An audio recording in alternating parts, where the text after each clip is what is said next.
For the ladies and gentlemen out there that are wondering, I'll put it to you like this. The slowdown never gets old for me, all right? It never gets fucking old for me. Any and every time P-Mac is on the ones and twos and he slow that some bitch down, it never gets old. And if you notice the progression of it started out, it was slow Right. real quick. I slowed it down even more just for you. I appreciate that. Like I appreciate so that. slowed it down even more. I think it's like at about like 5 seconds or so now. Right on. 5 or 6 seconds to slow down. It used to be like 1 or 2. 2 seconds. And then it'd be off. Bruh. Now, I slowed it down just for you. The slowdown never gets old. Yes, You know yes, what I'm saying? We'll call it the Bobby Valentino. There you go. Slow down. Oh, man, you know they don't know about that, though, man. Fair enough. Fair enough. What about Bobby V, man? Fair enough. But yeah, we here. Episode 59. Welcome to Forever Podcast. As always, it is your boy, Bad Guy P-Mac. It's your boy, the Walking Holiday He-Man. Yes, yes. Holiday season. Yes. Thanksgiving. Hopefully everybody had a good one. I know I did. Had a lot of itis. You know what I mean? Yes. Had to take care of business in the bathroom a few times. But That's all natural. That's how Thanksgiving goes. Shit. Try to tell you, motherfucker, load up. Then if you're not Look, leaving wherever you're at, or if you're at home and you making dinner, or Right. if you go to somebody's house, like a family house, if you're not leaving there and your stomach ain't hurting, you did it all wrong. very much so. If you did not have to wear elastic pants, Mm-hmm. you know, joggers, sweats, whatever,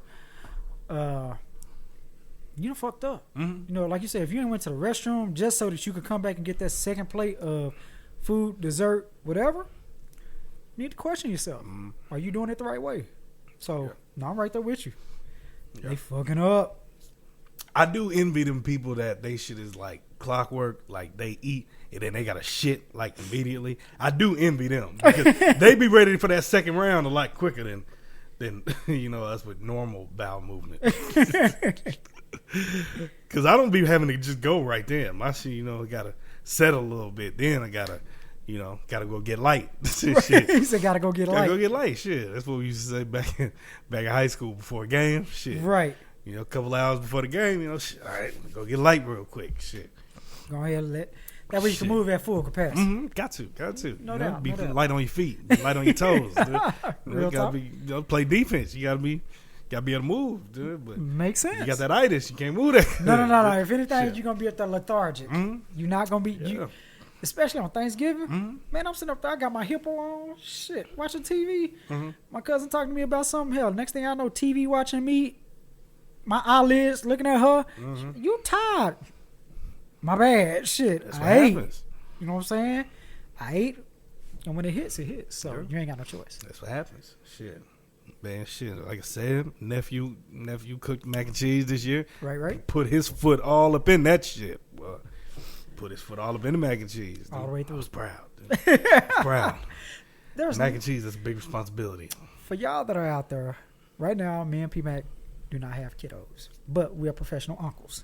So when our nephews, our nieces do something extraordinary, we do puff out our motherfucking chest with pride. Trying to tell you, It feels shit. good. Yeah. It feels damn good. Shit. So, no, that's good to hear. You know what I'm saying? Because like you say, it wasn't yours, Mhm. but it can build off of that. Yeah. Could grow from there. So, Yeah. Even No though doubt. he showed up looking like Blade, it's all right. Oh yeah. Oh yeah.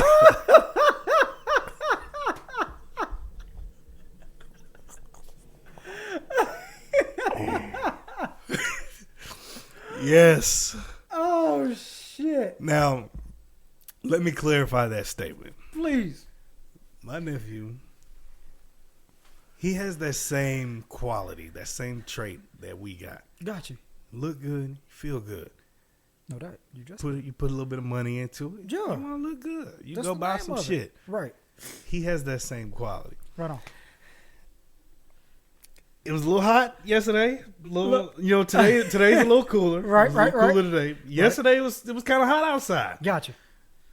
This nigga said, "I don't care." He showed up looking like Blade. I was like, "What Look. the fuck is going on, dude?" Bruh, when you got that fit that you want to wear, Oh yeah, that you are hell bent on Mhm. wearing, you be like, look, you gauging, okay, I know it's 85, 90 degrees outside, but where I'm at on the inside, they keep the AC. No, I'm trying to give him some bond money, P-Mac. I'm trying to help him out. All right, I'm trying to be understanding that that's just for the case. Motherfucker came in there like Neo on the Matrix in the end. Damn what he was trying to say. I give him credit. He looked fly. I give him that. Bruh, he looked fly. He's the one. Oh, yeah. Oh, he was the one yesterday. He said he's the one that brought the mac and cheese. He was the hot one yesterday, too. Did he at least come up out of it later? He came out of it. Okay. He came out of it real quick. Because I had a small jacket on. I came up out of my shit quick. So I know he was hot, though, motherfucker. No doubt. But he looked fly, though. That's what's up. Because he was doing his best shit. You make a valid point, because we do put money into our parents. And the thing that gets me is that a lot of times guys specifically feel like ladies are the only ones that should do that. Now, I'm not saying all guys. What I mean by that is that, how can I put it? A lot of times men will focus on their feet. Because a lot of times women will say, two things I look at is your shoes and your mouth. But fellas, we also need to step our game up and be versatile in what we dress. Mm-hmm. It's nothing wrong. Because if it's one thing that Angel Face has taught me, all right, it was certain things to where when we first started kind of talking, she would say, for me, I'm very confident. But at the same time, I enjoy dudes looking at my girl.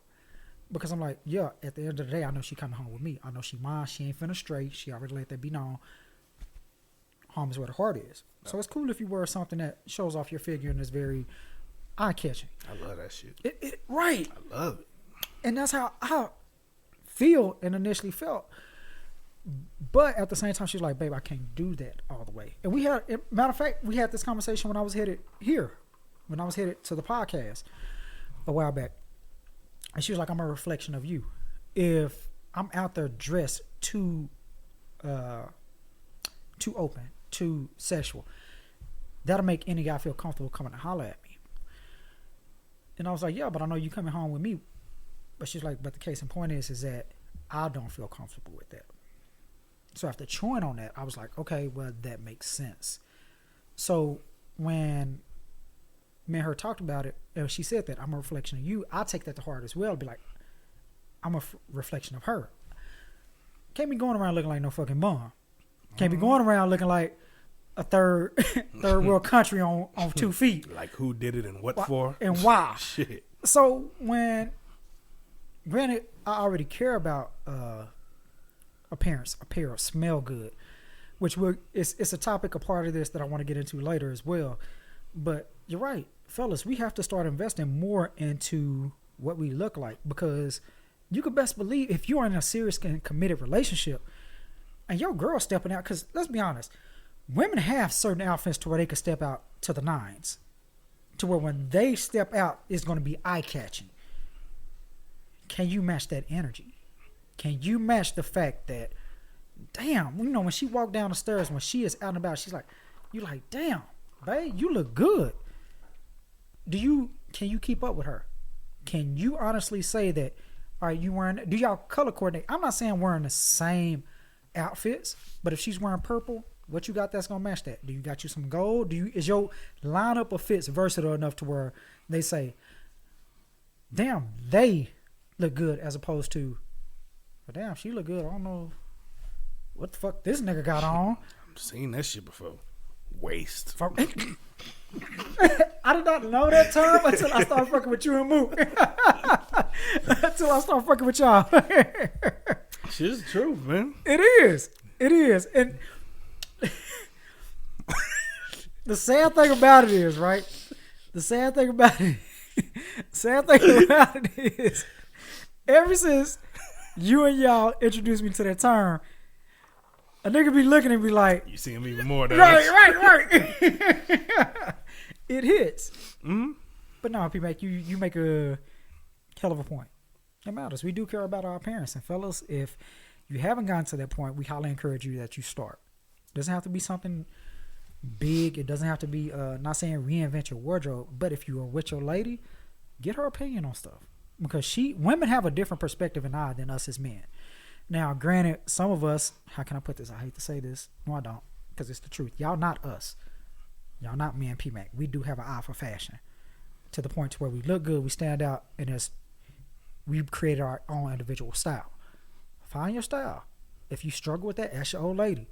She gonna point you in the right direction. So, no, I feel you on that. Yeah. I went off on a tangent, but I couldn't help it. Hey, this is what we're here for. It's our show. We Right? do whatever the fuck we want to. If they don't like it, fucking skip through the shit. I don't fucking know.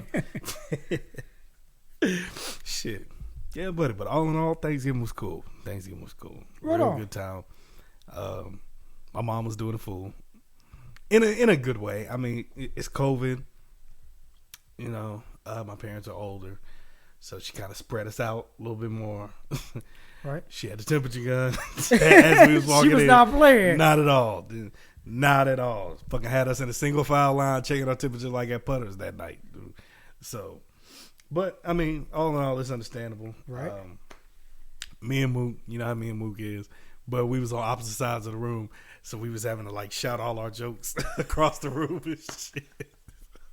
Watch that.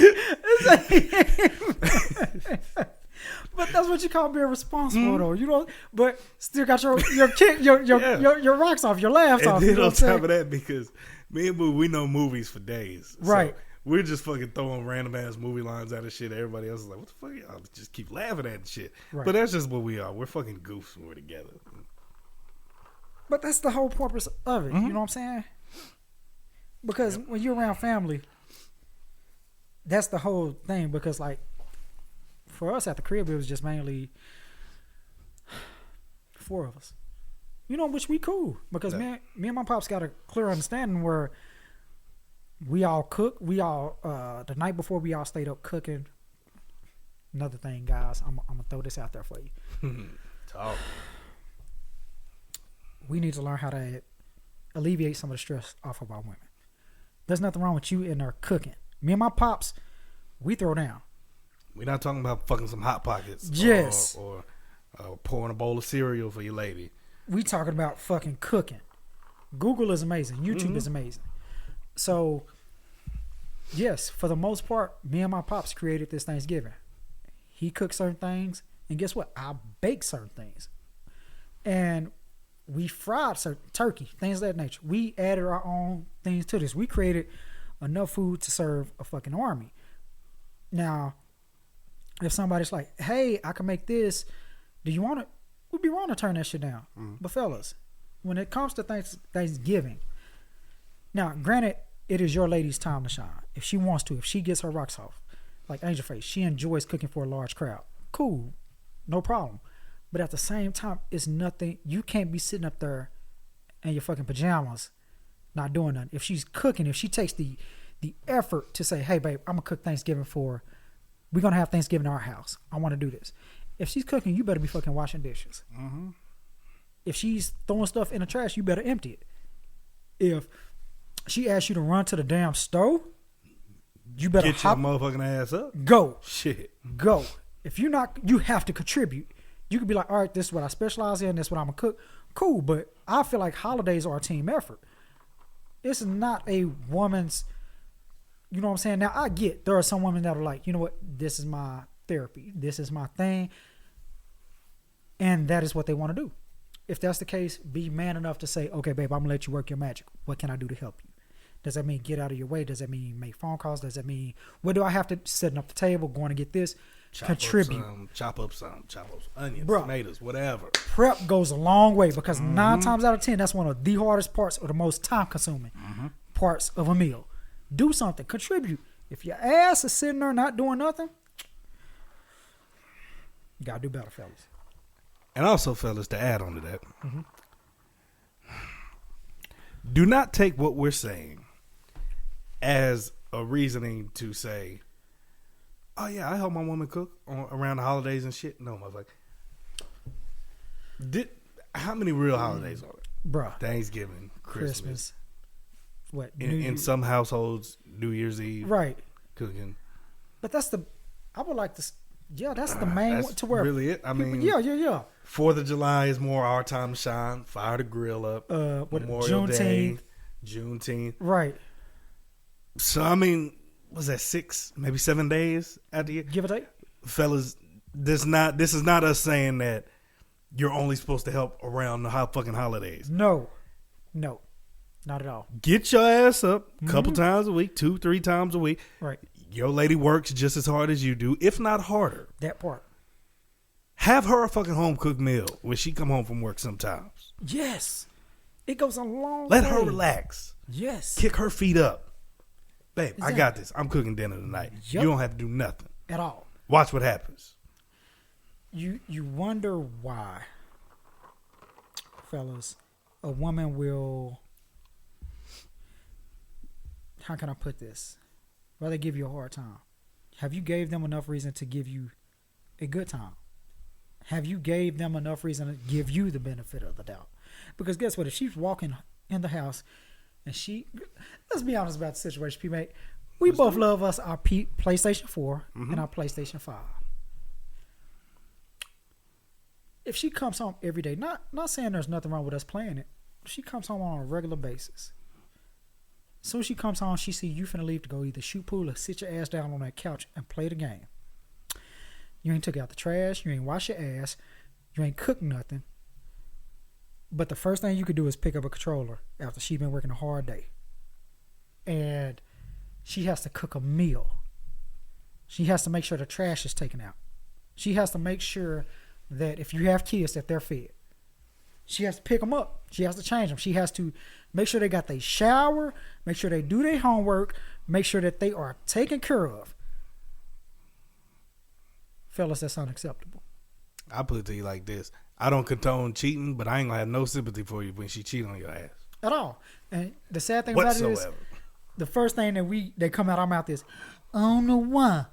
Why she do me like, fuck her. Why. Yeah, you didn't do shit.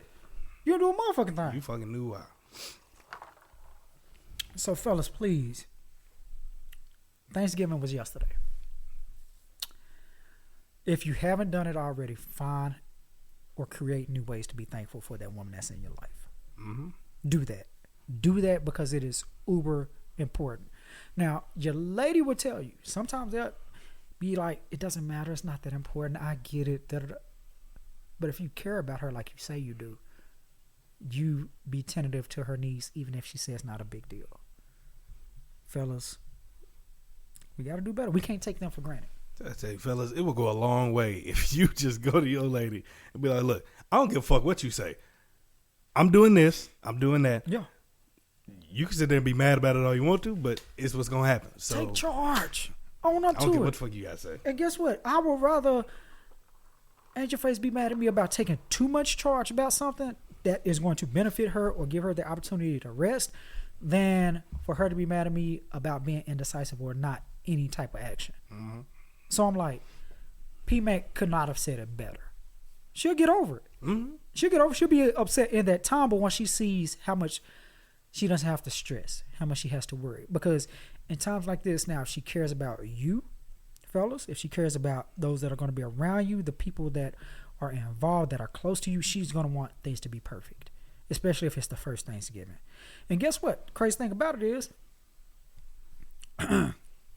even in some people that she don't like, don't care about, don't associate with, and they could be your friends or your part of your family, she is willing to bite that bullet, suck it the fuck up, because she knows that you care about it.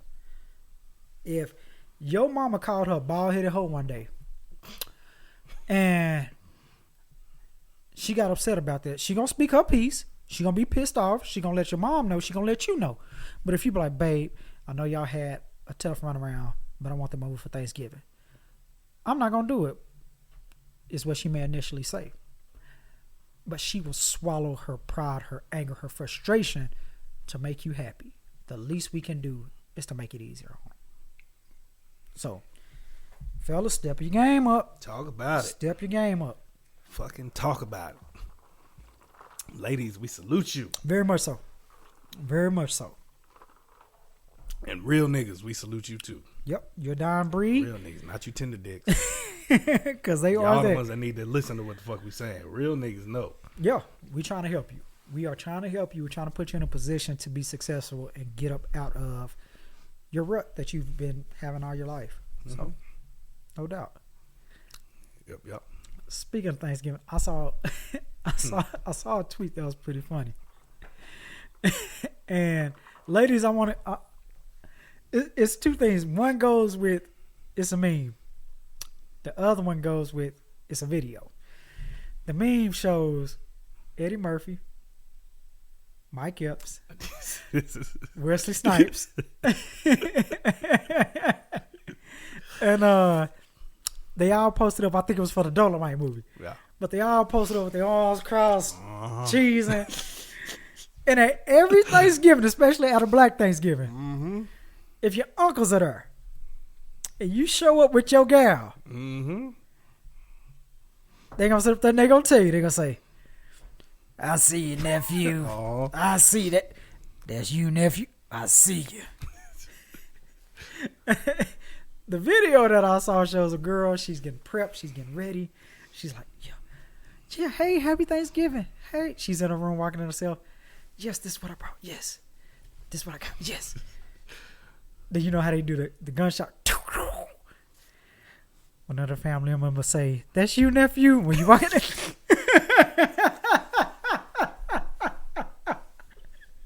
Ladies, how you deal with that when you meeting the family for the first time and the uncles or the men of the family be like, don't say nothing. Be like, hey.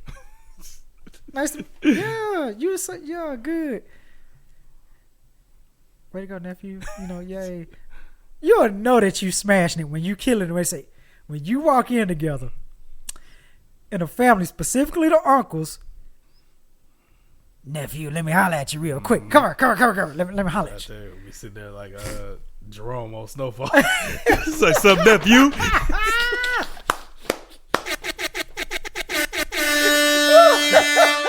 You know, he said that shit hard as fuck. Sup, nephew? If you haven't seen it, you need to see it. I thought it was a joke or two. People could be on to it. I swear to God, it hit different. If you need that uncle reference, watch Snowfall. Hey, Peaches, you want to go to the house? We're going to the titty house. He was like, wait a minute. That's the house y'all been making little nasty movies, right? Like, I'm going to go with you. Oh, shit. God damn me. Fuck. But yeah. That ladies, you in there. That happens, you in there. If they pull you away, you walk in the house. Specifically on a holiday. Because they be looking. You know, uncles be peeping game. You know, they be like, oh shit, damn. You know, she fine, she pretty. Nephew, that's you. Boy, she killing something. Yeah, you did good. You did real good. Then they gonna ask you, she got some aunties. She got somebody you can hook me up with.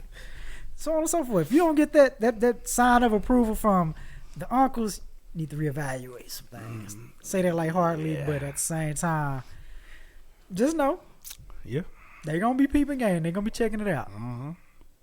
So yes. It goes a long damn way. It sure do. Yeah, buddy. You're just speaking the truth. That's it. Just speaking the truth. Look, the holidays Christmas is coming up. We are trying to prepare you for that. Get you all situated, circumstances, so on and so forth. So, ladies, if you didn't get that on Thanksgiving, I don't know what you was wearing. I don't know what the fuck was going on. You know, Christmas you can make up for it. Got to. And niggas, I hate to say this. I'll be honest. Ladies do us the same way too. So if you walk up in there and her cousins, her aunties, them. You already know what the universal shit is. You walk up in there, you introduce them, hey, how you doing? They be like, hi. And then you walk past and they be like, girl, let me holler at you. Is that your man's? If you don't get that, yeah, you need to reevaluate. Think about some things. Yes. Think about some things. You need to reevaluate. Look, you can't fix ugly. You can to a certain degree. You can work out, you can, so on and so forth. But a lot of times, what you dress in, what you go in, what was your personality, what was your confidence level? Because women pick up on that. But yeah, if like you say, if aunts and cousins don't be like, that's you? Is that you? Fellas, gotta do better. And throw away the whole notion of, I don't care what they think about me. You care. You give a damn. You give a damn. You better care. You better motherfucking care. That part. Because outside of best friends, when it comes to women, Right. family can also sign off on any major relationship. Very true. So if they not feeling you, don't let it be known. If they get all bets are off at that point. I put it to you like this, fellas. This is how you know conversation most likely ain't going well with you.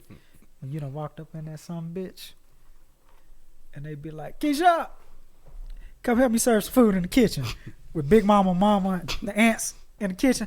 Okay, I'll be in there in a minute. Okay, come on in here when you done. You brought that nigga here. You brought him. Don't tell me that's your man. Don't tell me that. Yeah, man, but that's who Grandma, that's my boo thing. I love him. What happened to Jeffrey, the doctor? They finna shake, rattle, and roll your gown while you in there, and you finna get temp checked by the family. Mm-hmm. That's your thing. Don't let her ex nigga be a doctor or a lawyer or some shit. You can't even own your own business at that point. Bro. He do what? He own a sporting goods store. And you know what they gonna do, right? They gonna sit up there and be like, we liked him. Him was good. Come on in here.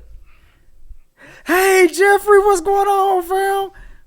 Y'all did not invite Jeffrey. Well, he was cool with us. We loved him too. Yeah.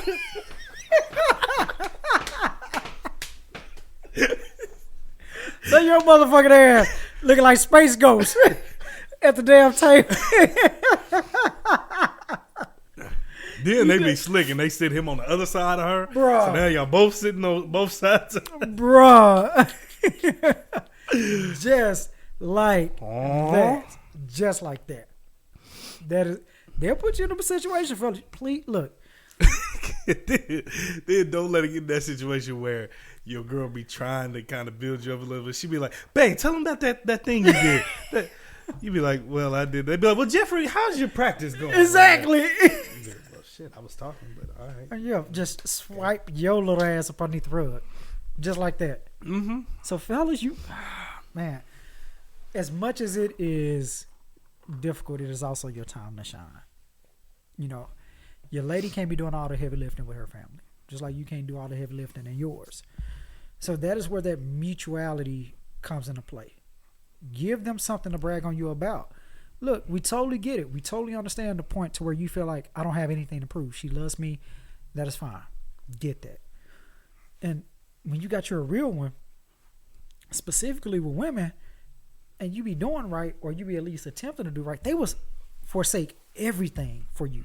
Their family, their friends, coworkers, job, to be with you. But wouldn't it make sense for you to step up as a man to do some of the lifting to give them a reason to make said sacrifices, if that is something that they wish to do? Fellas, we got to do better. Be thankful, at least. Be thankful for the woman that you have or the woman that you're going to have in the future. If you single right now, take our words to heart. That way when that time comes, when you do settle with somebody, you won't have to overthink this shit. Mm-hmm. Hear what we saying, bitch niggas. Please do. But also, ladies, hear what we're saying too. Yes. This isn't just for men. It's for y'all too.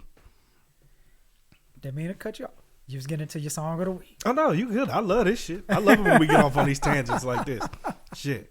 Because like I said, it does go both ways. Ladies, you got to appreciate your man too. Especially if you got a good one. Appreciate your man. Yes, because I feel like us as men, like, because we talk about the sacrifices which women make. Because I will be quite honest with you. We make certain sacrifices, but women make sacrifices that sometimes they don't even, we take for granted. Yep. You know, we look at it to what is tangible. I'll provide financial assurance. I'll protect you. I do these things. But the sacrifices that women make, they may not even tell us all the way. Mm-hmm. So put down what we stepping in. Appreciate your lady. Appreciate your woman. Be willing to take that step with her and rock all the way. Got to. Because I mean, shit, dude. Let's just be honest before we get into the song of the week. Because 35 minutes in, wow, we off on a hell of a tangent. Yes, we are. Shit. But it's all good, though. That's why we're here. We rocking. But to just put shit really into perspective, we champion women quite a bit on here. We do. Even though we have the reputation that we shit on women. Right. because we hold y'all accountable for your bullshit. Right. We're not just going to be yes men and tell you everything you do right and baby, I love you. No, fuck that. You're not going to get that from us. At all. You go to them Tinder dicks, you want that shit. Miss us. We will champion you, but we're going to hold you accountable as well. Right. But in that same regard, over 7 billion people in the world. Mm-hmm. Every single one of them came from a woman. Yes. Not one man has actually produced another life. That's how powerful women are. That part. Come on, man. We have to champion them. Got to. And when I say champion them, I mean not only love, adore, care, support, protect, encourage them. But my question to you fellas is this. When you open a door, just like what you talked about earlier, you started some shit, but it was a good point. We got dumb people out there that I didn't start that. Journalist Katie they started did. that. That's shit. right. She shouldn't be allowed to write anything. Just my opinion. But if we're willing to physically open doors for women, we should be able to mentally, emotionally, career-wise, open those exact same doors. Mm-hmm. You know, and that to me is something that is absolutely frustrating. If you're in a position to where a woman is the best qualified for the job, she brings something to the table like no other, you would be remiss to not open the door for it. I hate glass ceiling. I hate that term because I feel like there has been time and time again to where women have shown multiple times that they are better at a job, but they don't get the same pay, they don't get the same respect, and they don't get the same encouragement or backing as a man does. Fellas, if your lady is that or a coworker or somebody that you know is fit for a job, a position, a role, support them because they would do the same thing for us women in a heartbeat. So if your woman, don't get insecure if she makes more money than you. Don't get insecure if she has a better job than you. Don't get insecure. Don't make her shrink herself down so that you seesaw pimping. Mm-hmm. Now, a lot of times we talk about that with deals with other dudes. They're trying to push you down so that you can come up. But fellas, we can't do that to our women. Mm-mm. You can't push them down. If they have a job opportunity, if they have something to where it can fulfill them that they've been working towards, we can't put, well, babe, are you sure? I don't know if you qualify for that, or I don't know if, if we got to move. I don't know how I like my job, or, I'm not 100%. I don't know if you sure you can handle that. Support them because they would do the same thing for you. Mm-hmm. They will rock with you. A lot of y'all got motherfucking women that's been with you when you didn't have a pot to piss in or a window to throw it out of. Do the same for them. Do the same for them. You heard it. Do it. Stop being little bitches. Please, dude. Stop being little bitches. Oh, yeah, that was hell of a holiday tangent we just went off on, but it's all good. Some good shit. Pick up what we putting down. Everybody. Please, women. Pick up what we putting down. All right. So, our song of the week. Neo, do you? Yes, talk to me. The reason I picked this. Talk to me. Let me start with quoting the hook first. Okay.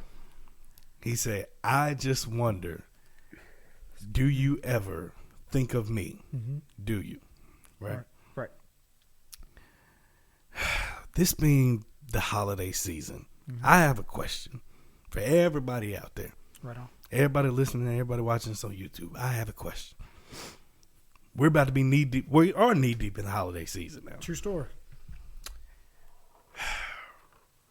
How many of you have had that ex that done reached out to you? Just wondering, are you still thinking about them? We in the holidays. We in the holiday season. Motherfuckers is getting lonely. Yes. We in it's middle of cuffing season. Yes. Motherfuckers is wondering. Yes. So I mean, in the song, he is talking to an ex. Right. Think about how he started the first verse. He said, maybe this might be a big mistake. Right. And then proceeds to go on asking, are you thinking about him? I ain't trying to start no shit. Tell your fiance he can relax. I'm just wondering, are you still thinking about me? Look at her. So that's my question. How many of you out there, you know what? Two-part question.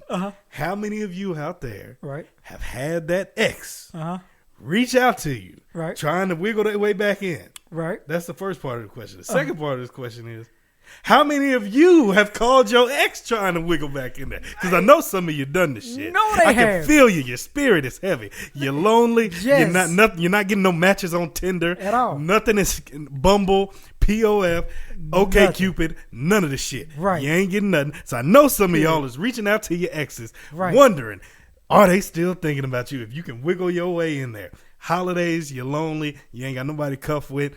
You beating off, you masturbating every night by yourself because you ain't. That's the only way you can bust a nut. So I know some of you out there doing it. Hold on. I call it like I sees it.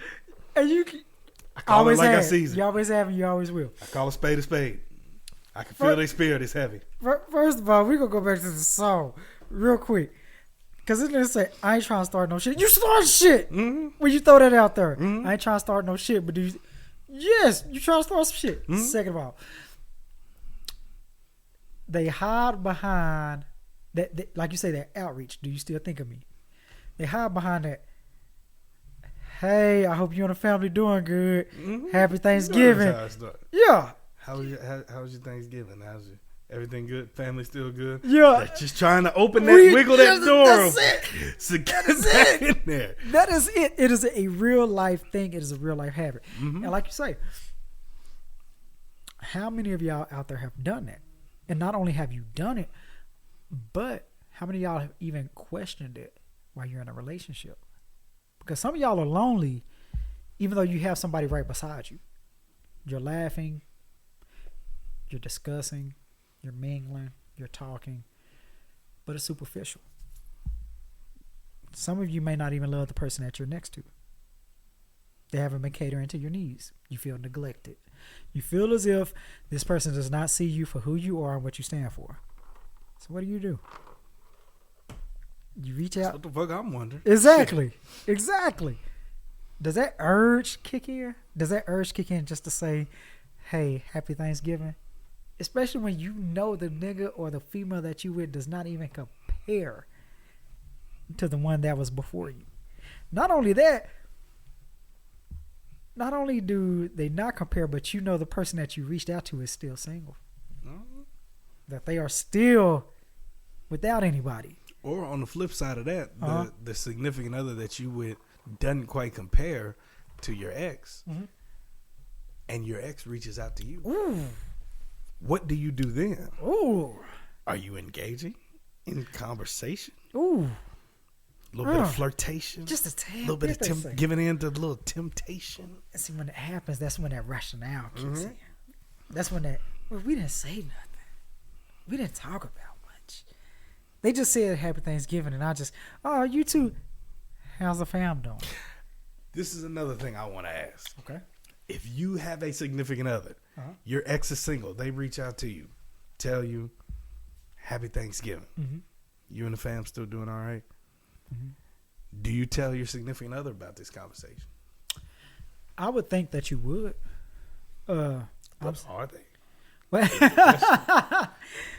How can I put it? I can't speak from experience because this hasn't happened. Yeah. Not on my behalf.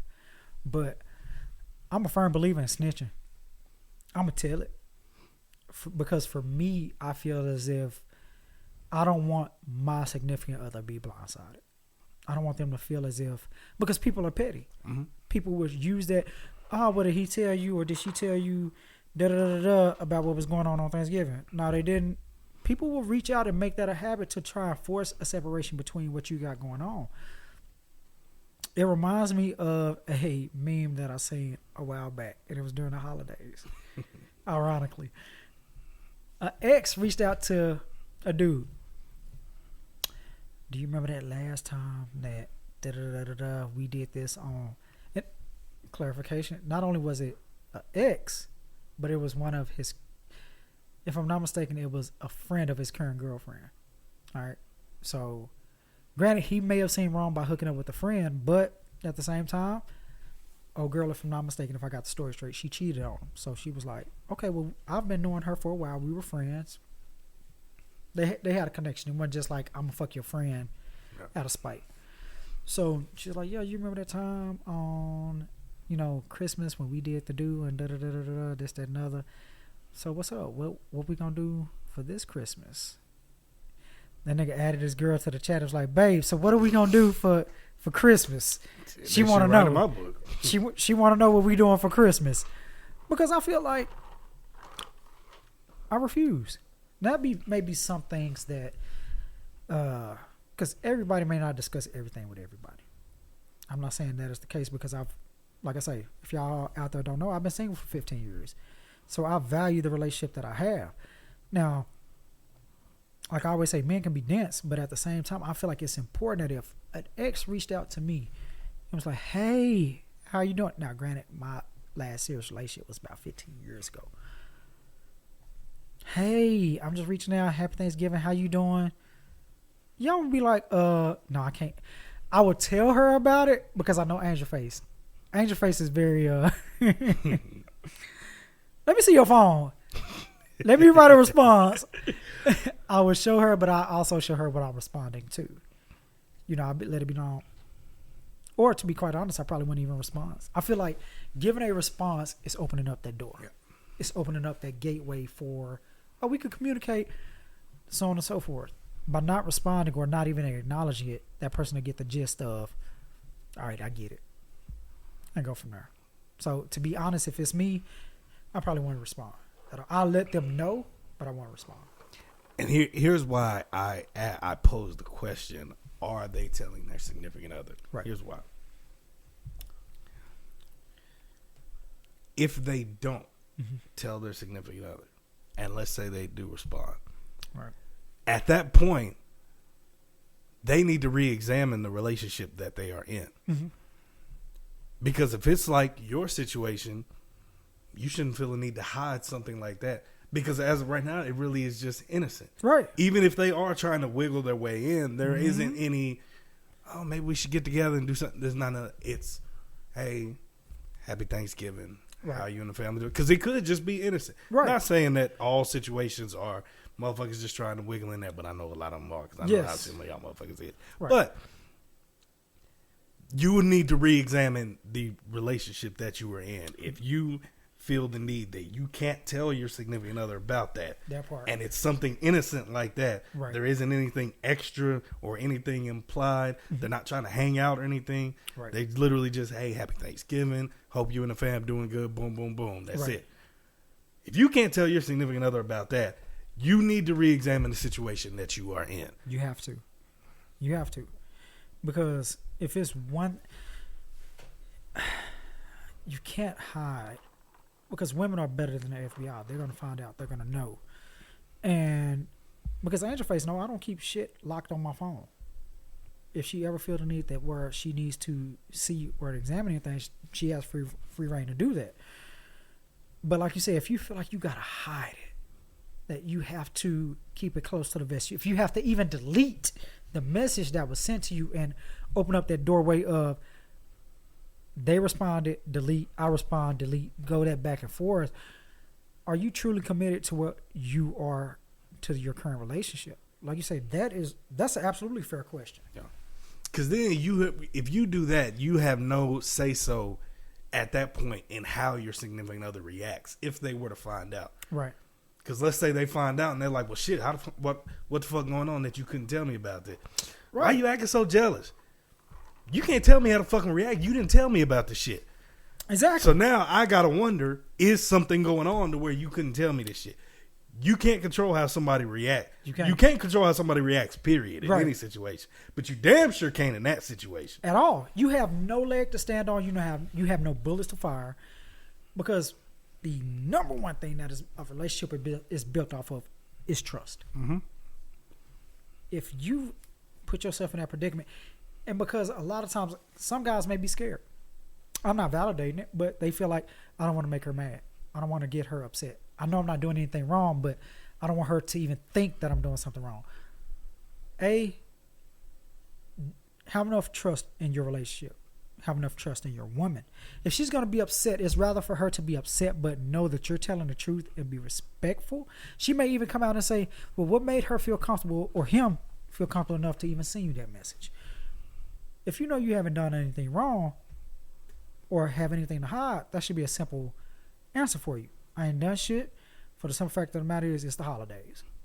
Like, wishing everybody the holidays. And obviously, if I was doing something wrong, you know what I'm saying, I wouldn't have showed you. I wouldn't have told you. But I have enough confidence in us, specifically you, to know this is what's going on.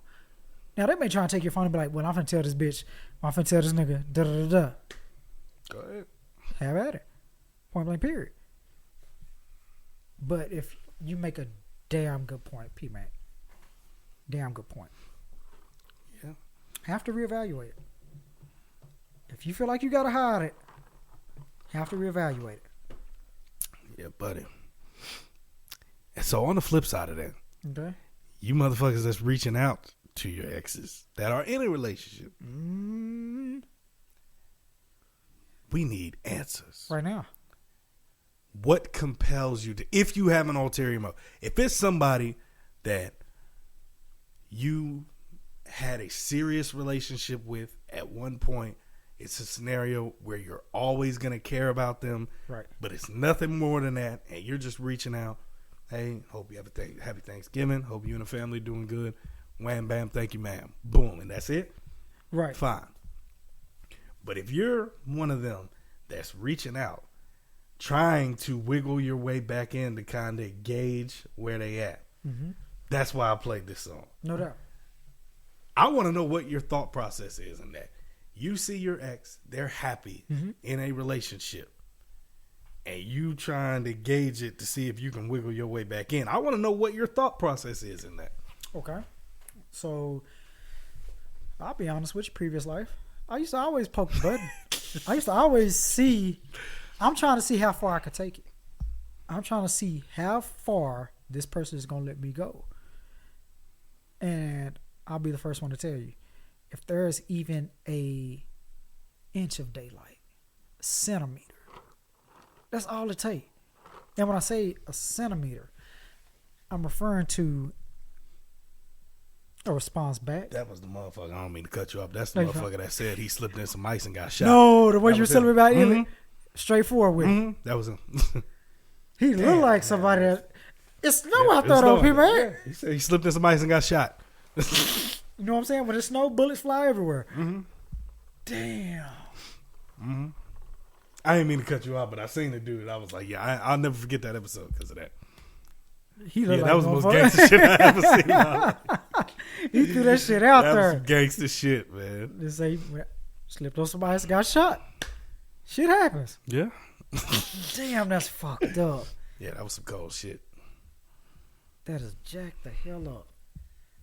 But yeah, sometimes guys that do that are looking for conversation, and a lot of times it's not stemmed from immediately. It's to sow a seed to possibly be picked up at a later date. Not even right there, not even right there.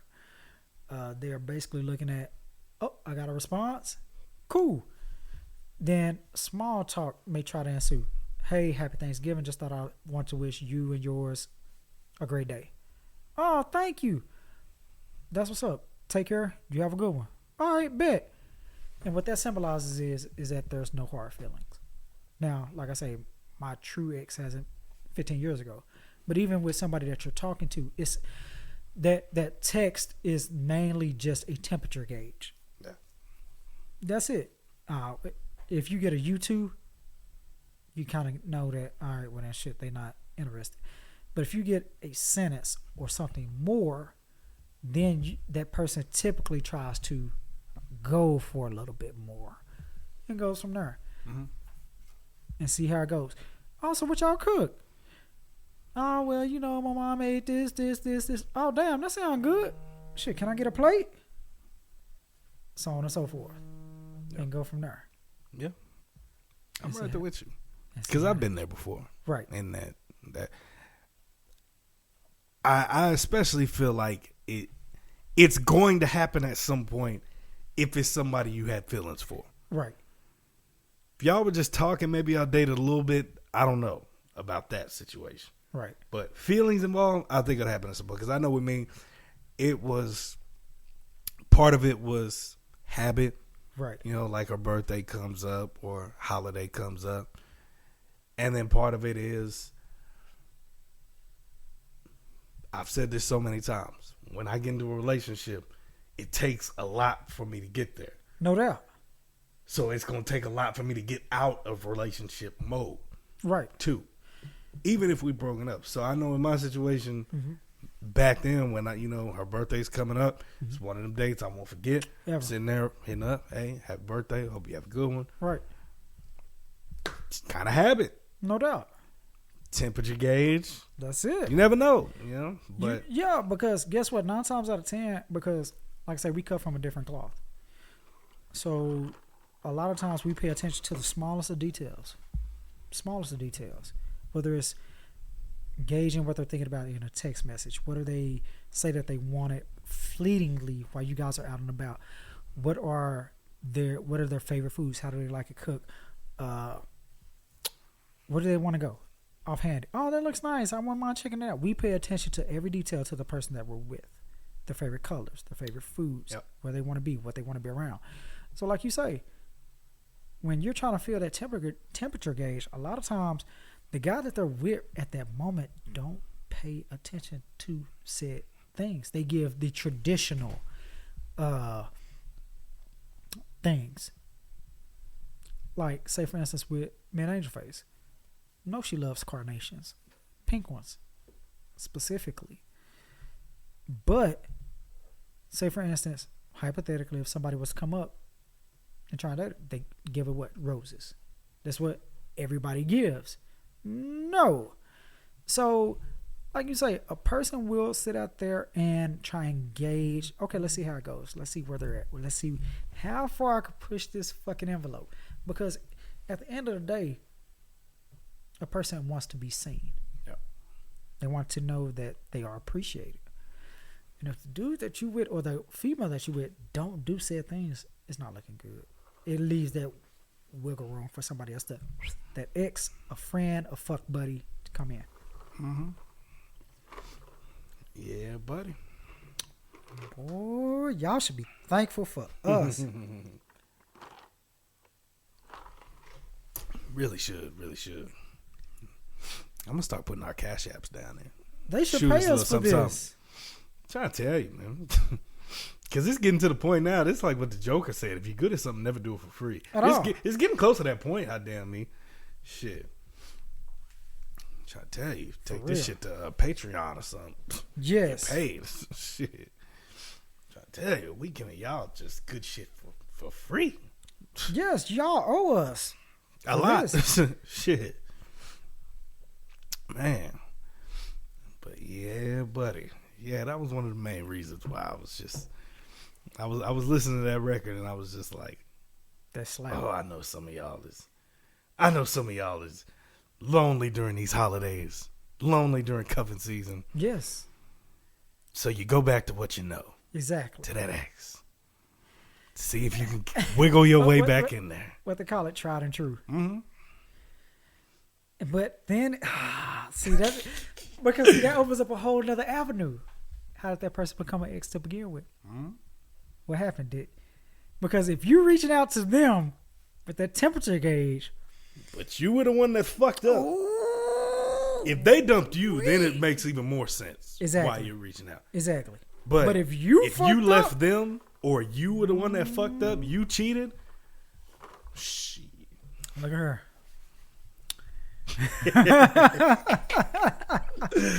Look at her. Look at her. Look at her. Let me tell you. Damn.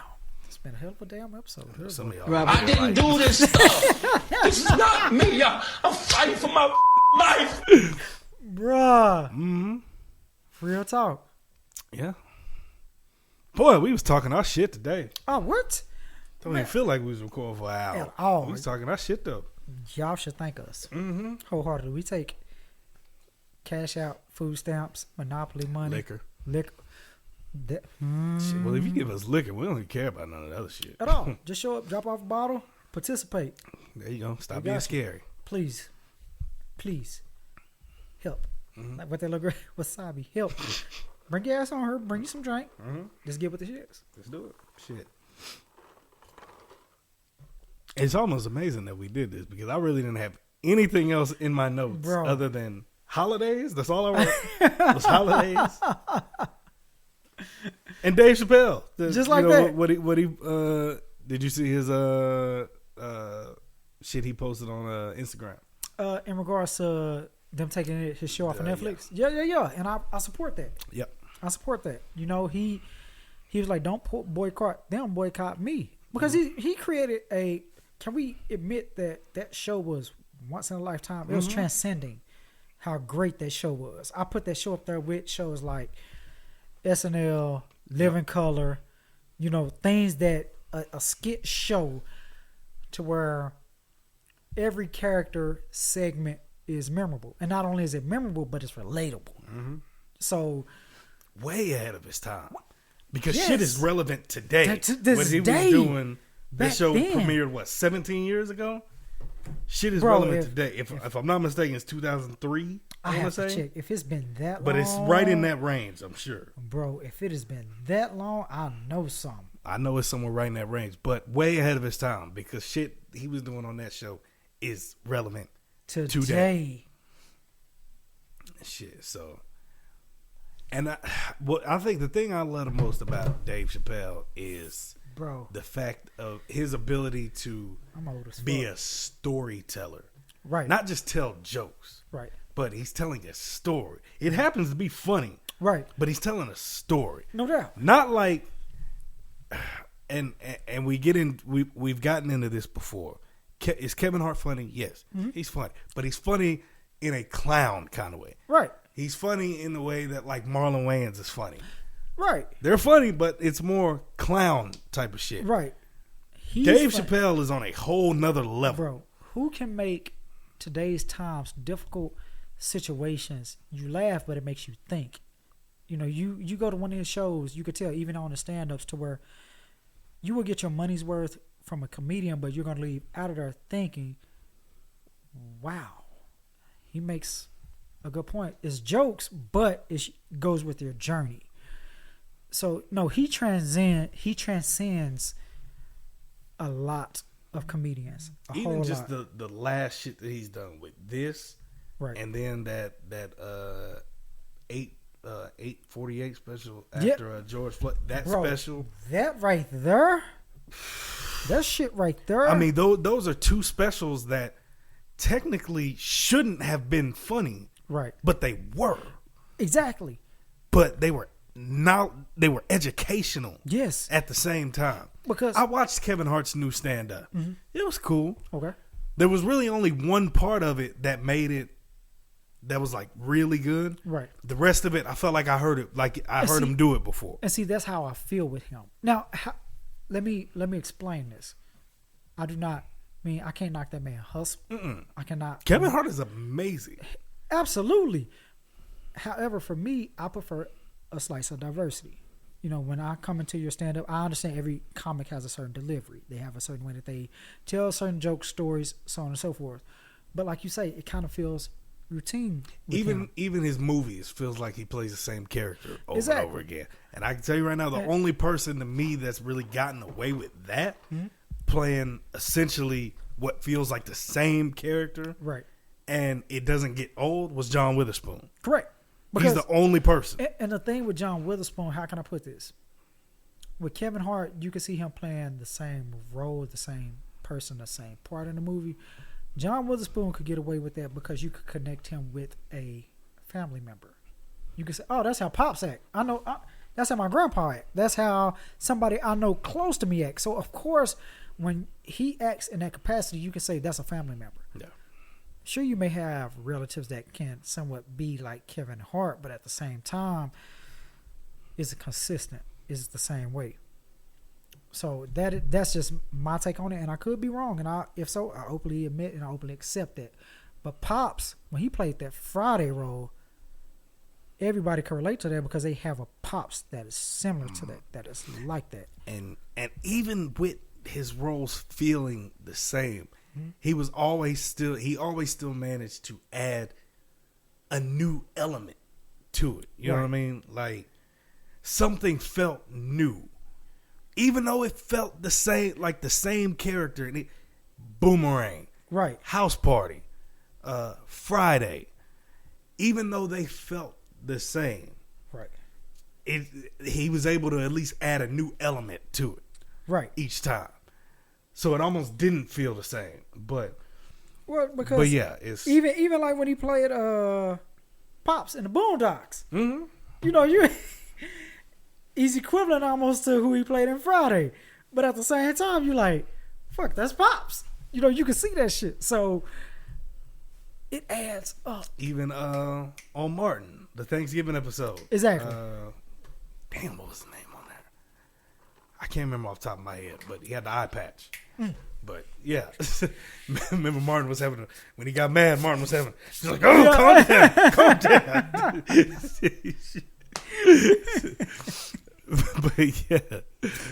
But yeah, man, rest in peace, John Witherspoon. One of a kind.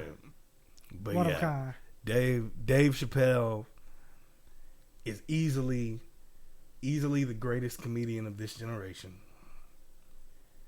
Probably is because he's I put him on my Mount Rushmore. I don't want to go as far as to say I think he's the greatest of all time, because it's the same way I don't like the whole Jordan LeBron debate. No doubt. Different eras. There's too many what ifs. No doubt. You know what I mean?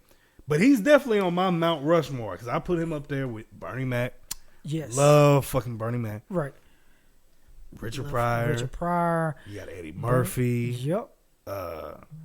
Robin Harris is up there. Oh man, like you say, when you say before their time, him, even Red Fox. Yeah. Sanford and Son was one of the all-time classics. I mean, it's so many. I mean, comedians that paved the way. Yeah. You know, for so many young comedians now. I don't know, man. And I may be looking at the wrong ones, and I need to look at more comedy. I've been doing a lot of foreign movies and things of that nature. But it seemed like back then they integrated a lot of today, like Dave Chappelle. I'd even put Dave Chappelle up there to a certain degree because he transcends to a certain degree comedy. He is able to interweave black culture with black issues, but with black laughs. And not only does he get it, but he gets it to the point where others get it as well. Chris Rock's up there too. Chris Rock extremely underrated. I don't think he gets rated as high as he should. True. Now, he say some ignorant shit in the news. Oh, yeah. But at the same time, I mean, even as not just a comedian, but an actor. Mm-hmm. You know, he's transcended the label of SNL, Pookie from New Jack City, which he played phenomenally. Mm-hmm. No, you're right. Chris Rock is up there. Yeah. Man, and I know a lot of motherfuckers didn't really catch on to this, but I think I love my wife. Bro.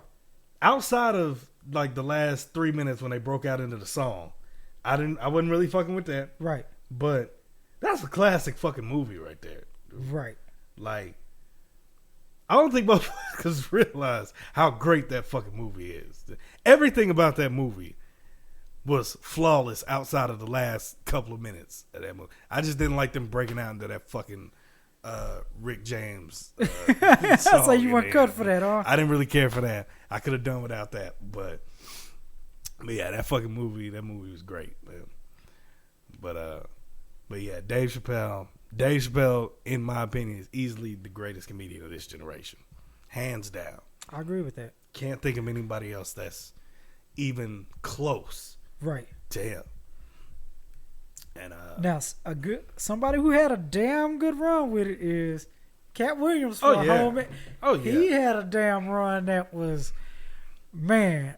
When I say a guy that speaks from the heart, but again, some real nigga shit. You just be like, I can't even argue with that. He had a hell of a fucking run. mean,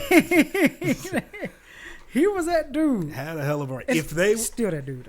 If they were to do a new era Kings of Comedy, oh wow, who would you put on there? Obviously, Dave Chappelle. I got to put on there easily. I'm putting him headlining. I got him going on last. Yes, him. Cat Williams. I got on there. Yes. I don't want to make it sound like by default because I don't want to demean what he does, but almost by default, you got to put Kevin Hart on there because of the history he's made. Right, because he's like done. The motherfucker's selling out stadiums. If it was me, I would put, and I could be wrong because of his comedy, how he goes about doing things. I would have him go in as the Steve Harvey role. He's the host. He does his thing in between segments for the other three comedians that come up there. Now, when it's all added up together, it's still a skit. Yeah. But I would put him in that role because he draws people in. He keeps them locked in for that time. But Dave Chappelle, Cat Williams. Now we're looking for that third. What that fourth, I should say. I know. That's a tough one. I know. See, that's the thing because those three right there are. Yeah. I feel they're killing it. So it'd have to be somebody that. I mean, do I dare say Mike Epps? See, that's where I was going. That's the going. one I'm thinking. I mean, because I was tempted to go D. Ray Davis. Right. Very underrated. Right. But I don't think he, as a comedian, I don't think he hit quite that level. Right. That Mike Epps, Cat Williams. Right. I probably would say Mike Epps. That would probably be my guess. That would be my guess with that. To be quite honest, I think I can't even think of another suitable somebody that could fit in that could take that role. I mean, that has been consistent. That has showed up in that capacity.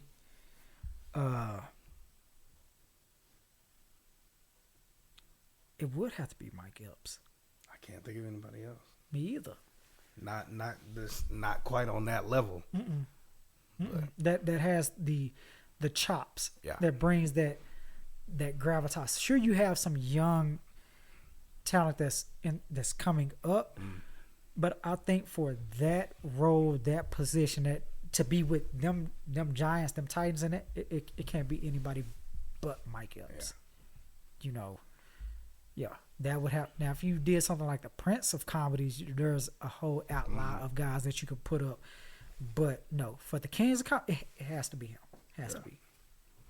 So I'm with you on that, wholeheartedly. Yeah. But at 1,000%, I got Dave Chappelle going on last. Has to. 1,000%. Has to. Have you seen the Mexican Kings of Comedy? I think that's the name of it. Check it out, bro. Check if you get the chance. You have to watch. I think it is who? It is Pablo Francisco, Carlos Mencia. Shit. I forgot the other two. Let me look it up. But when I say they kill it, I know those two. Freddie, and he is the one that is. Let me see who Mexican Kings of Comedy. Okay, here we go. And it took place in Austin, and I hate that I missed it. Damn. No. That ain't it. Maybe I'm saying it wrong. Fuckme.com. Because you know, for that, after they came out with King's Comedy, they had a whole tour, everybody had one. Yeah. But George Lopez is hilarious. His stand-ups is. Oh, yeah. You already know I fuck with George. For real. He is that guy. Hell fucking yeah. But Yeah. But yeah, while you're checking that out, the Three Amigos. I'm sorry. Okay. Freddie Soto, Pablo Francisco, Carlos Mencia. Gotcha. Right on. But yeah,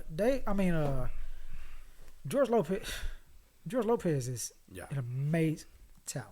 Yeah. And stand up. And I like how, to me, I think a lot of people get him and Steve Harvey confused with their TV personas. You know, like Steve Harvey had the Steve Harvey show, George Lopez had the George Lopez show. Mm-hmm. No, they are not what they. You get them on stage with a mic, you finna roll in an adult type of manner. So get them mad props. You ain't lying. Shit. Mad props. Yeah, buddy. But yeah, that Dave Chappelle shit, yeah, he's just fucking great, man. That whole shit was just deep. You know, just the stories that he's telling, how it all intertwines, and he's just fucking great, man. And then you got all them fucking little mutts that fucking working at like Wendy's and shit saying, man, if they offer me $50 million, I'll do. Well, you're not getting offered that. At all. Like, that's number one. And number two, that's exactly why Dave Chappelle is in the position he's in now. Right. Because it's not necessarily him saying that he's worth more than $50 million. Right. It's more so to me, or the way I look at it, it's more of, I just don't want $50 million from you the way that you're trying to do this. Exactly. He was burnt out, creative control. You know, it was a lot that ensued that. And when you sit back and you think about it, that means that he was not willing to sell himself short. He knew what he wanted to do. He knew what it looked like. Especially after he figured the shit out. Because, I mean, I can't knock him. I mean, you're young. I think he said he was 29 with a baby on the way. Wow. Wasn't really making that much money. Right. I think anybody under those circumstances in their right mind that's got responsibilities, especially something as huge as having a baby on the way, any one of us probably would have signed that shit. Right, for the long-term security of your family. But I can't knock him for I refuse once to. he read the fine print and, you know, going through what he did. Anybody that hasn't watched the analogy of him telling the story about Iceberg Slim on a stand-up, watch that shit. Right. Because he really breaks it down basically of that scenario. That part. With him saying, and the money was Iceberg Slim's money all along. Right. Then, I can't knock him for turning that shit down. Refuse to. All money ain't good money. T-shirt and no amount of money is worth your sanity. At all. At the end of the day. Period. Because guess what? Even if he put his name on that dotted line, he could have easily skated through with some fake shit. He could have easily just did some shit to where, all right, I halfway do it already. And that could be easy to do when you already have developed characters in mind. Tyrone Biggums, Prince, all of the Rick James. He could have easily floated some bullshit out there. He could have easily just went through the motions and collected a paycheck. But he felt like his sanity meant more to him than anything. Outside of Dave Chappelle, people out there in TV land and radio land, name another celebrity that was willing to do that. That be willing to turn down $50 million to stay true to themselves. Pretty sure there may be some out there. Not saying there's not, but it's not many. It's not many. No. So, and that's how he gets into the position that he's in right now. Yes. And I applaud Netflix for how they handled that too. No doubt, because they know, okay, they've already had a good business deal with them before, and they want that. They want to honor that. And so I'm right there with you. It could have been easy for them to be like, nah, we gonna keep on playing this shit because we getting streams. You hot right now. We gonna get what we can, but they value his opinion. They value the relationship that they have with him and want more to come in the future. Knowing Netflix might be like, you know what? Fine, that's cool. I'll tell you what. What if we gave you the opportunity to revive the Chappelle Show? And he mentioned that. In a capacity to where you feel comfortable with what that looks like, and we pay you this shitload of money.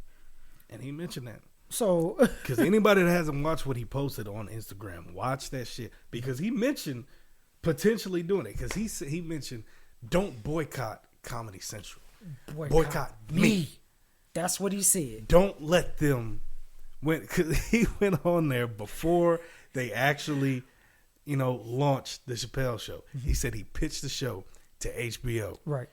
They didn't say yes. They didn't say no. They said, what the hell do we need you for? And now they're streaming the hell out of Chappelle Show. See? All these years later. See? Nah, fuck you. Fuck that. Thank you. It's like, so don't. Bruh.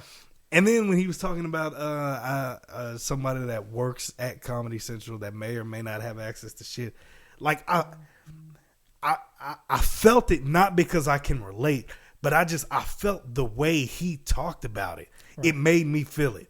When he said, look at how much y'all made off of the Chappelle show, and then look how much y'all paid me. Right. I felt that. Right. Not from experience, obviously, because I've never been in that type of situation, but just the way he explained it, I felt that shit. No doubt. I applaud the hell out of Dave Chappelle. I applaud Netflix. I hope he does revive it and put a foot in Comedy Central's ass to show them. I guarantee you, it may not happen immediately, but because if Netflix, I think they have such a close relationship now, or because I'm not privy to the behind the scenes things, but for Netflix to forego doing what they did, canceling, be like, all right, we're gonna take it off. It has to be some type of relationship to where they agree that it may not be now, it may not be immediately, but let's try and drop this shit off. Let's try and go ahead and whatever you need, Dave. Whatever your vision is for this show, let's make that a reality. When it happens, they're going to break the internet. They're going to break everything that is out there now, because that dude has such a talent that can't be described. And he has a mind for it, to the point where he can be himself, be real, but get laughs.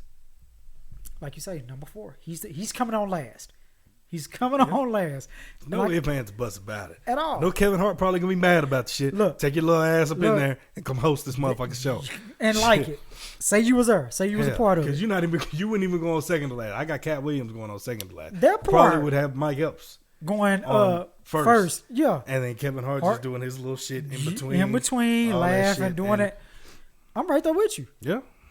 I think that is the perfect setup. Mm-hmm. And I think they would agree with that. Yeah. I mean, just in all honesty.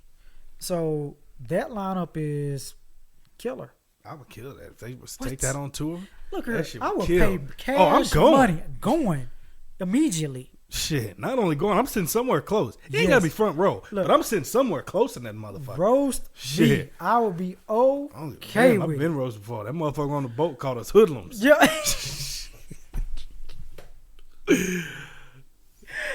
He said, look at these two hoodlums over here. He did that. I knew as soon as he was a black dude that came out, I was like, dude, we're sitting too close. He gonna get us, dude. I still remember that time you took all the orange juice out the damn. Man, on that note, we've had to get the fuck up out of here. Yes. Still bring that motherfucking juice up, man. It was other stations over there that you could have got some juice. I saw you and him walking. I didn't do this stuff. This is not me. I'm fighting for my life. Of orange juice. Yo. And ladies and gentlemen, it was not orange juice. It was a mango cocktail. It was like mango, pineapple, orange juice. The cream of the shit was good.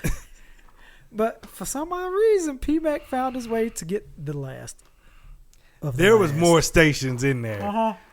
Just wasn't none close. You just had to walk. You had to walk around to some shit. There you go. But there was other stations in there. I didn't take all the damn juice. You heard him say it. He took all the juice. But the devil is alive. He's blaming shit on me. I only call it like I ain't do see nothing, man. I ain't take all the juice. I only took all the juice in that station. You took it before old boy got there. Was it one time or 2 times? It was once. You sure? It was once. Because I don't know, man. I don't know. Oh, the Juice Man. Shout out to the Juice Man. Juice Man was cool. Shout out to the Juice Man. Shout out to the choir. Yes. Yes, indeed. I agree. Man, but he knew how good that juice was, and he would have threw a fit like that. Yeah, because he was feeling like, man, you took all of it. Yeah, I feel that shit up to the brim, though. It was good, though. It was shit. I'm telling you, it was like a mango, pineapple, orange juice cocktail. That shit was fucking player. I filled that shit up to the brim, dude. I was like, fuck that. So good. Shit. So damn good. Man. Look at her. Trying to tell you. That's where we at. Damn Skippy. Shit. Anything else going on in the world? Donald Trump snapped on that reporter. Look here, he Did you get see over that it. shit? Then they look like a damn toddler in a damn high chair in that little ass table he's sitting in front of. Motherfucker snapped on that. He was like, "You're not gonna talk to me like that. I'm the president of the United States." No, you're not, bitch. This is why I couldn't be a reporter. I keep tabs. I hold grudges. So guess what? As soon as January 20th step place, you're not the president no more. Guess what? I'm finna run up. We finna have a discussion. What was that shit you was talking about? You not the president now. Let me have an interview. I hope his ass go to jail. Well, I'll put it like this. He can pardon any and everything that he wants to on a federal level. With New York, the state of New York got some shit on him. And they ain't the only one. And that's state. You can pardon yourself for federal crimes, but for state, you're going to have to see him about I that. hope they lock him up. You're going to have to see him about that. They done learn a lot of him. Not just him, but his family done did some shady shit. So, we're going to see. I ain't going to be mad at it at all. Yeah, I think that's about all I got. I can't think of nothing else. I'm glad I didn't waste time watching that Cowboys game yesterday. Look her. I was drinking. I knew what it was going to be about the fourth quarter when they did some stupid shit. I'm just looking for my draft pick. That's it. If we keep up a good fight, somewhere. If they win, cool. But if not, I'm looking at my draft pick. We come back healthy next year. We kick some ass. It is what it is. I'll take it. We still beat the Giants that one time. That's all I need. We did last in the division. I don't care. It is what it is. Got beat by a team with no name. Ain't that a bitch? Washington football team versus what the fuck Cowboys. That part. That's how I look at it. It happened. And the fact that we still got a chance to win the division. It's that fucking part, crazy. That part. It's fucking crazy. Shenanigans. We dead I last. don't know what the fuck I'm watching. I'm fucking last. And if we win like 2 games, we're back in first. Just like that. It's fucking Just crazy. like that. It's fucking crazy. Only in our division, though. But you know what? Fuck it. I mean, if we win it, we'll take it. Just like that. Yeah.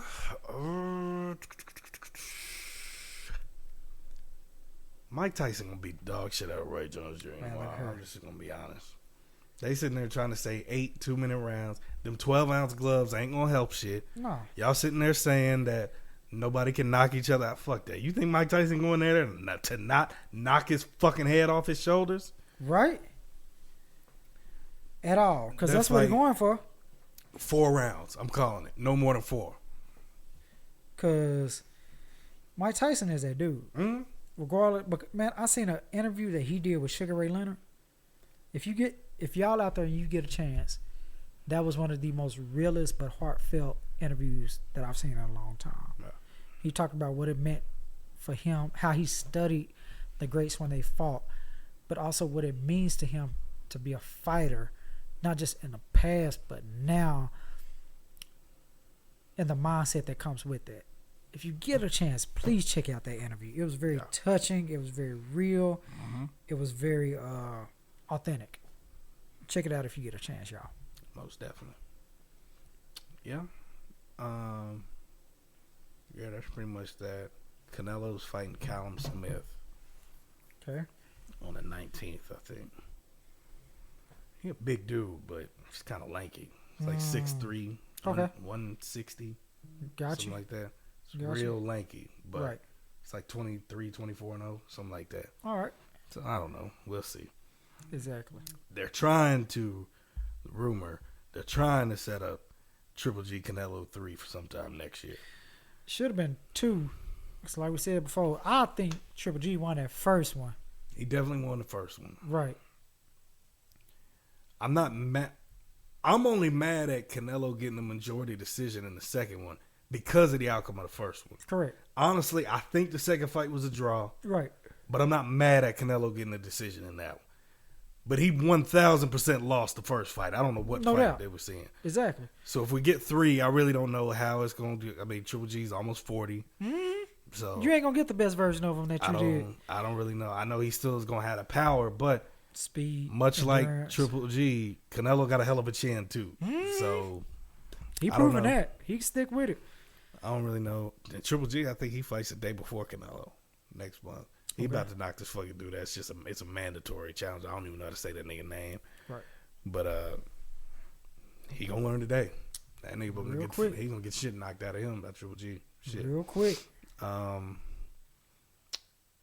Errol Spence is getting ready to fight Danny Garcia. The thing I like about Errol Smith is that he don't dodge. He takes as of late, because I forgot who was his last fight against, but he was a champ. Great fighter. He commentates on some of the boxing. He is no chump by any stretch of the imagination. And I think Earl Spence, who has Terrence Crawford, these guys. Now, Terrence Crawford, even Bob Abrams is upset with Terrence Crawford. Well, he doesn't promote his fights, blah, blah, blah, blah, blah. Nigga, that's what they pay you for. You're a promoter. You're supposed to promote, get the most out of it. But they're not afraid to fight the best of the best in their prime. Not later, but right now. So, he's going to fight Garcia. Quick hands, fast. That is what people pay to see in boxing. He gonna kick Garcia ass though. That's my opinion. But it's gonna be. I think it's gonna be a good fight, but I think he's gonna get in his ass. Cause like I said, Earl Spence just he tough, bro. Now this is a damn good fight considering the fact that this is going to be his first fight back since the wreck. The wreck. So right, yeah, it's gonna be. If he was catching him when he was in stride. Before that wreck, right. This will be light work. This will be serious light. But it's going to be a good fight. The one fight I want to get, but I don't think we're going to get it, is Crawford and Spence. Bro. I just have a feeling that we're not going to actually get it, though. But if that happened, bruh. Because I want to see that. There's been talk of Spence said he'd be willing to come up to 160 to fight Canelo. Okay. So I wouldn't mind seeing that either. I'll be here for all of that. Canelo and Charlo, they've talked about that. Wouldn't mind seeing that either. Damn right. Yeah. I mean, it's out there, but it's like promoters don't want it to happen. And then I don't like all these fucking weight divisions. It makes it way easier to fucking dodge people. Right. Because you know what they're getting ready to do. One of those fucking boxing commissions is trying to add in a super cruiserweight division. What? Here's the fucked up part about it. Super cruiserweight division. Guess who they would put right in the fucking title match for the super cruiserweight title or whatever? Oh, Deontay Wilder, because it would fall right around his weight that he usually fights at. Now I know he say he want to fight Tyson Fury again. He need to stay away from that man. Right. But this puts him right back in a situation where he could be a champ without having to fight him again. Don't. He wouldn't have to fight Anthony Joshua. He'd be below them in a weight class. Yeah, because, Deontay Wilder's 6'9", but he only usually weighs around 210, 215. Wow. Real lanky. Wow. So they're trying to add that division. It's way too many divisions. No. I don't fucking like it. Right. It's way too easy to duck and dodge people with all these divisions. Like I said, they used to keep it uber simple back in the day. Heavyweight, middleweight, lightweight, whatever. It wasn't no in between all these belts. You was the champ. Mm-hmm. Done and done. Fuck, man. Craziness. And I fuck with Floyd, but sit your ass down. I'm tired of hearing all this bullshit about you. If you're not going to come back out to fight Canelo, Floyd is a smart man. He ain't finna do it. He making money. Then I don't fucking want to hear shit.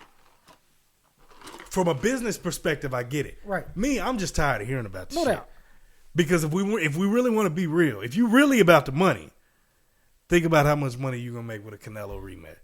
It'd be a lot. Canelo is fine fighting at super middleweight. That's right. what he's been fighting at for the last few years. Right. He said he'll come back down to 154 for Mayweather. But at the same time, Floyd is like, I already beat you. He has everything to lose and nothing to gain outside of money. And guess what? He's making plenty of money. He said, only thing he has to lose is put that one in his column. And again, from a financial standpoint, I'm not mad at it. Right. At all. But you're saying, from a fan perspective, that's what I want to see. I want to see again. Because not gonna happen. He fought a little boy last time. Yeah. That was what, 2012 when they fought, I want to say? Was it that fucking long? Give or take, somewhere in there. Damn, I feel old. It was a long ass fucking time ago. Shit. He was a kid then. Are you serious? It was that long ago? I want to say it was 2012 if I'm not mistaken. Bruh. I remember watching that fight because they showed it at Austin on the Avenue. I thought a fight was going to break out because, all the niggas and all the riffraff. all the Mexicanos was up in there. 2013, bro. 2013. Wow. I thought some shit was about to break off when Floyd took him to school. All the Mexicanos was mad up in there not when trying to he hear took that him to shit. school. At all, point blank, period. Shit. Wow. Yeah, buddy. Wow. Yeah, buddy. I mean, I'm not gonna be mad if we get Triple G and Canelo 3. Right. But is Triple what it G's is. just not gonna get a fair shake. No. Clearly. No. And that's my guy. I fuck with him. Dude. Right, but like you say, because not only his skill inside the ring, he's probably one of the most humble boxers I've ever seen in my life. He don't hype himself up. He let his fighting do his talking. He don't go up in there and talk shit. Like, I still remember when they finalized the deal for the first time him and Canelo was gonna fight. They made this big ass spectacle after Canelo knocked out old boy. It was supposed to be a tough fight. I forgot who the fuck it was. They made this big ass spectacle. Like, I think Vince McMahon was behind the shit because it was like some wrestling type shit. They hyped it up. Yeah, they had the shit planned out. Right. Because they're talking to Canelo after he went in the ring. Right. And they're like, okay, you're fighting. They're like, so what happens there? He's like, Golovkin, you're next. Uh-huh. They play a Triple G video package on Already the set fucking up. screen. Already set up. They play his entrance music that he always play. He fucking make a big ass entrance down the ramp, go down there. But what happens when he gets in the ring? I know they was probably mad as fuck. As soon as he gets in the ring, he go and shake everybody's hand. All of Canelo's trainers shake Canelo hand. This thing. I know the motherfuckers was mad shit because they wanted him to go in there. Yeah, and talk they shit. wanted. But that's not who he is. But that's what I'm saying. Like, and that's cool for him for being genuine with who he is. I feel like there's too much talking shit during a match. I mean, before a boxing match or any type of fight, that some of these guys don't mean it. In my mind, there's only one Muhammad Ali. Mm-hmm. That was it. That was what he did. That was genuine for him. That is who he was. Yeah. But now it's like everybody he got that from Freddie Glassie, wrestler, to help promote. Get that. But you just get the feel that some people, it's forceful. Yeah. You know, Muhammad Ali, granted, Muhammad Ali may not have believed everything that he believed he was the greatest. He knew that. But he did it in such a way that was flawless, that was smooth, that you can understand it. Now these guys nowadays, nah. Like a fighter that Khabib and Conor McGregor, Khabib took that shit to heart. Mm-hmm. You talking that house shit, guess what, fam? You finna meet me in this ring, you finna catch these paws. Ran up on that nigga bus like a motherfucker. Bruh. Shit. And guess what? Khabib was like, you didn't have to make a scene like that. If you felt that type of way, you could have called me, dropped the location, and we could have easily done this shit. After the fight, after he tapped his ass out, he took that shit. He jumped after his mouth. She was like, "No, I'll take that shit personal." Mm-hmm. When you're in a position where a man can reach out and touch you in a fight, watch what you say. Mm-hmm. Watch what you say. Damn, Skippy. It was just business. Shit. No, you ain't finna denounce my religion, who I am as a person, my family, this and the other, and think I'm not finna come see you on a personal level. Come on now. Mm-hmm. Come on now. Levels of this shit. You want to sit there and say you gonna beat me? Fine, fuck it. Right. When we get in the ring, we gonna do it. But you take it further than that. Oh, we're gonna have to come Jesus meeting now. For real. And guess what? Either we gonna have to come Jesus meeting, or I'm gonna arrange the meeting between you and Jesus. Mm-hmm. Point blank. Period. Mm-hmm. So all there is to Straight it. up. All there is to it. Hell yeah. Just like that. Yeah, that's all I got. I know the females probably tuned out because they do when we get into sports. I don't really give a shit. But, right. We gave y'all a whole 3, 4, 5, 8, 10, 12 segments. Mm-hmm. Yep. So Deontay Wilder, stay away from Tyson Fury. Yes. Anthony Joshua, you stay away from Tyson Fury too, because your chin is weaker than Deontay Wilder's. That part. So you don't want that smoke either. Yep. Yeah. That's all I got. Yeah, that's all I can think about. Shit. Right on. Yeah. Well, episode 59. We gave y'all an hour 40. That part. Know y'all love it. Every Don't act bit. like you don't. Every bit. Shit. Just like that. But special Thanksgiving episode. Yes. Post Thanksgiving episode. Yes. Please drop Give what y'all we a were little putting something down. Pick up what we were putting down. We gave you some knowledge. Run with it. Go with it. Most definitely. Episode 59. As always, it is your boy, the Bad Guy P-Mac. It's your boy, the Walking Holiday He-Man. We're going to see y'all next time. Let this song of the week ride out. Neo, do you. Catch y'all next time. Peace.